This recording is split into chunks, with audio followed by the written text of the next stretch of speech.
Hello again, it's May 17, 2025 here in Gaston County on a nice sunny and breezy day. I think I will spend more time today talking about my potted avocado trees since my in-ground tree has just started sprouting leaves and there's not too much to say. But this one is my poncho tree and I'm getting growth on it now. I just probably should give it a little more water here with all the sunlight.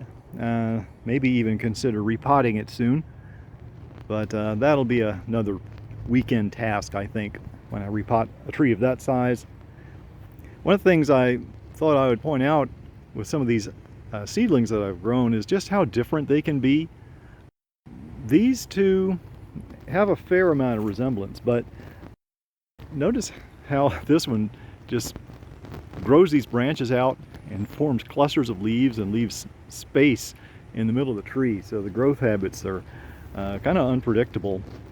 One thing I've noticed too is that trees that have a little bit better capability to handle cold, they have thick, waxy leaves.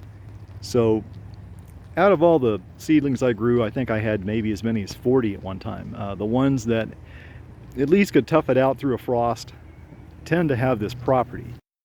Leaves are kind of almost waxy like, and they start to resemble rhododendron leaves in a way. You compare to this poncho tree, and these leaves are definitely thicker than the hybrids I get from grocery stores. Over here is another funny seedling. See the variegated leaves that it has? I've never noticed that before on any of my plants. So again, you get some unexpected growth in these hybrid seeds. Over here, these are the trees that I got from northern Florida last year. These two are the G1 seeds. I don't think these leaves are quite as thick as some of the other cold hardy types, so I don't have high expectations here, but I'll keep growing them, find out how they behave as adults. Although this one, when I picked it up, I selected this tree. It wasn't a seed, and I was looking for that cold hardy nature to the leaves when I chose this one. So I do sense a little bit of that foliage type here, and it's grown up about 3 feet tall. I repotted it today, so I will continue to care for this, see if there's any interesting cold hardy properties to it.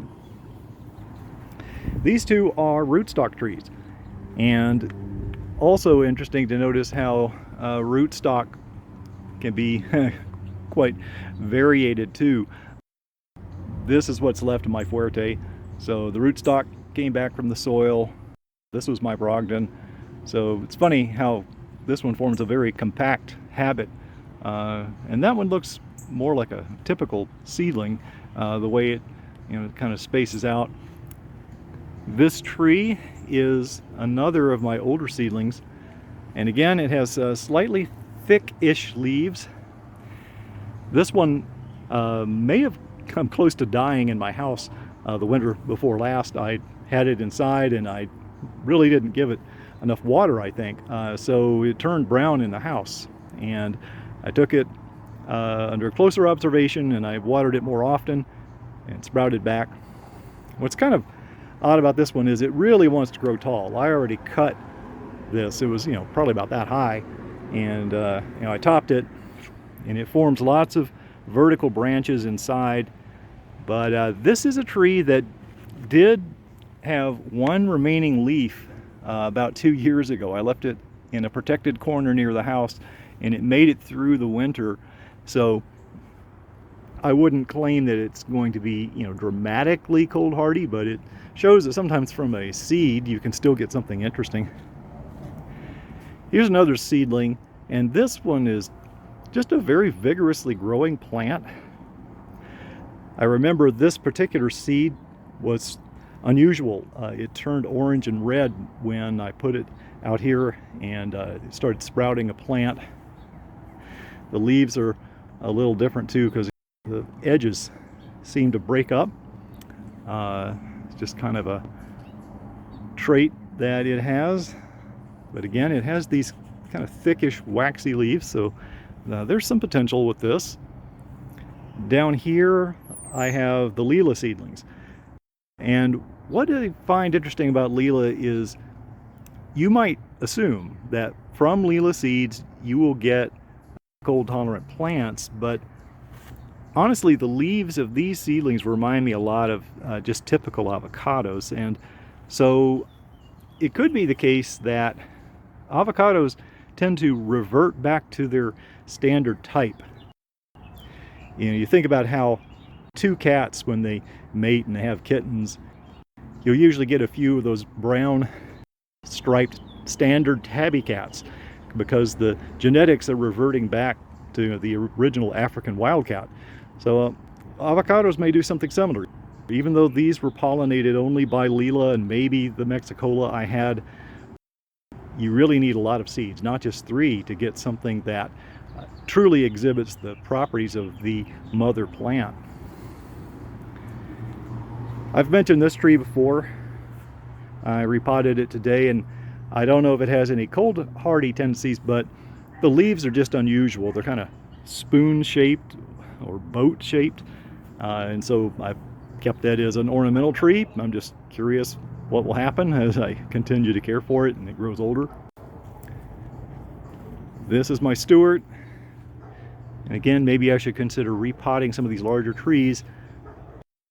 It seems to be perfectly happy here. It gets a shady, partly sunny area, and if I do put it in a larger pot and it has more roots, then I could put it out in the sun. Here's my bacon, and this bacon's kind of strange because it has what I suppose would be the top of the tree growing out in one direction, so it's developed this rather squat shape. And as the bacon's notoriety, it's a pretty good grower, and I've found it to handle frost reasonably well. I have not left it outside through an entire winter, but you know, I'm pretty satisfied with what it's done. So otherwise, I got some tomatoes here, and a few figs, and so that's kind of my set of plants to care for this summer. I don't have a big garden or anything, but I am, as usual, trying to learn what I can with avocado trees and see if other people find this interesting in my area and they want to attempt to grow them through the winter and use any of the techniques that I've used. So I will conclude the video and make another one later.